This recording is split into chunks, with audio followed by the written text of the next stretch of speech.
نبی صلی اللہ علیہ وسلم کے ایک صحابی عبداللہ بن عمر رضی اللہ تعالیٰ عنہ سے روایت آئی ہے کہ وہ جب قبر پر جاتے تھے تو وہاں السلام علیکم یا رسول اللہ کہتے تھے.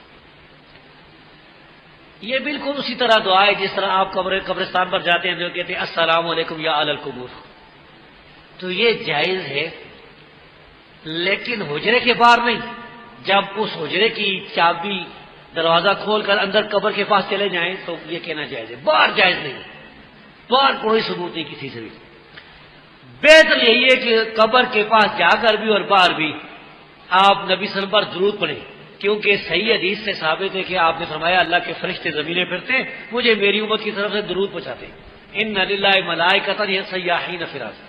لیکن قبر کوئی کسی خوش نصیب کو, ہمیں تو خیر موقع نہیں ملتا, یہ موقع ملتا ہے تو ہمارے بادشاہوں کو.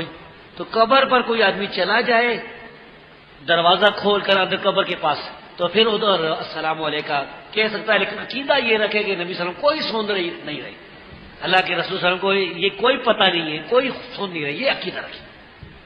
جس طرح آپ جب جاتے ہیں قبرستان پر تو السلام علیکم یا اہل القبور کہتے ہیں تو آپ یہ عقیدہ ہوتا ہے کہ وہ نہیں سن رہے.